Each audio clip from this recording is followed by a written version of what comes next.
যদিও বাংলাদেশে ২৭ তারিখের রাতটাকে খুব বেশি গুরুত্বের সাথে পালন করে, কিন্তু আসলে রমজানের শেষ দশকের ৫টি বেজর রাতের যে কোনো রাতে কিন্তু কদর হয়ে যেতে পারে।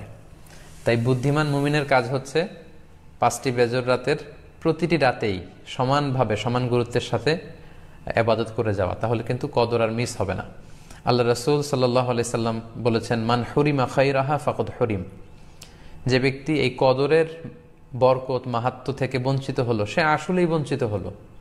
কারণ পুরো রমাদানের মূল আকর্ষণ হচ্ছে এই কদরকে ঘিরেই সবকিছু।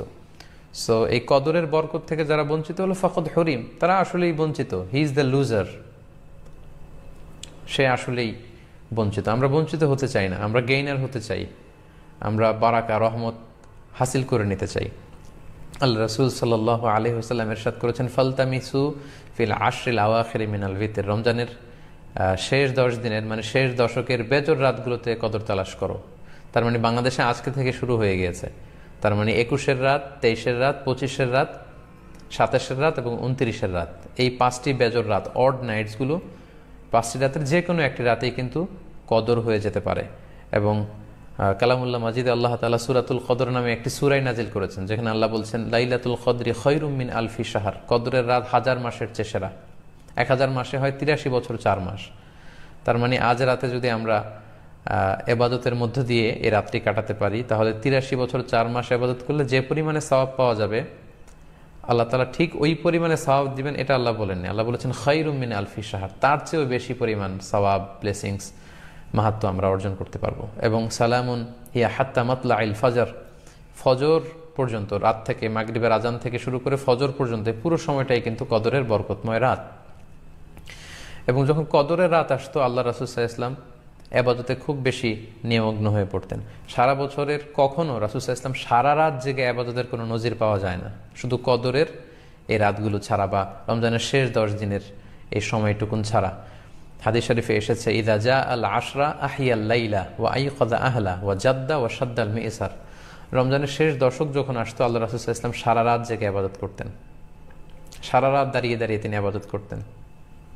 ওনার ফ্যামিলি মেম্বার্সের মধ্যে থেকে কেউ ঘুমিয়ে থাকলে তাদেরকে উঠিয়ে দিতেন এবং তিনি কোমরে গামছা বেঁধে ইবাদতে লেগে পড়তেন। এখানে রূপক অর্থে কোমরে গামছা বেঁধে বোঝানো হচ্ছে মানে ইবাদত করার জন্য তিনি এতই উদ্গ্রীব হয়ে পড়তেন, কখনো বছরের কোনো সময়ে এতটা উদ্গ্রীবতা রাসূল সাল্লাল্লাহু আলাইহি ওয়াসাল্লামের মধ্যে দেখা যেত না। এবং আল্লাহর হাবিব সাল্লাল্লাহু আলাইহি ওয়াসাল্লাম ইরশাদ করেছেন, মান কামা লাইলাতাল কদরি ঈমানা ওয়া ইহতিসাবা গুফিরা লাহু মা তাকদ্দামা মিন যামবি, যে ব্যক্তি এই কদরের রাতে কিয়ামুল লাইল করবে আল্লাহ তাআলা তার পূর্বের সব গুনাহ মাফ করে দিবে। তাই কদরের রাতে আপনারা বেশি বেশি কিয়াম করুন, দীর্ঘ সময় দাঁড়িয়ে নফল নামাজ পড়ুন, লম্বা সময় দাঁড়িয়ে থাকুন, লম্বা রুকু করুন, লম্বা সিজদা করুন।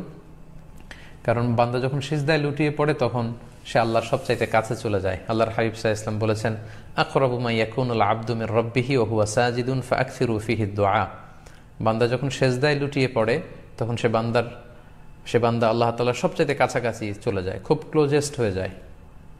এজন্য সে সময় তোমরা বেশি বেশি দোয়া করো।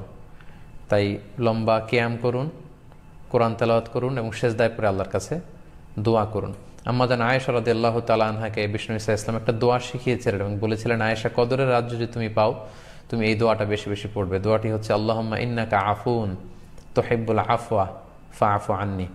এর মানে হচ্ছে, হে আল্লাহ, আপনি ক্ষমাশীল, নিশ্চয়ই আপনি ক্ষমাশীল, আপনি ক্ষমা করাকে আল্লাহ খুব পছন্দ করেন, আল্লাহ এই বরকতের রাতে আপনি আমাকে ক্ষমা করে দেন। তাই এই দোয়াটি যেন আমরা খুব বেশি বেশি করি। আল্লাহ রাসূল সাল্লাল্লাহু আলাইহি ওয়াসাল্লাম রমাদানের এই শেষ দশকে ইতিকাফ করতেন। প্রতি বছর তিনি ইতিকাফ করেছেন রমজানের শেষ ১০ দিন, এবং যে বছর তিনি ইন্তেকাল করবেন সে বছর তিনি ২০ দিন ইতিকাফ করেছিলেন।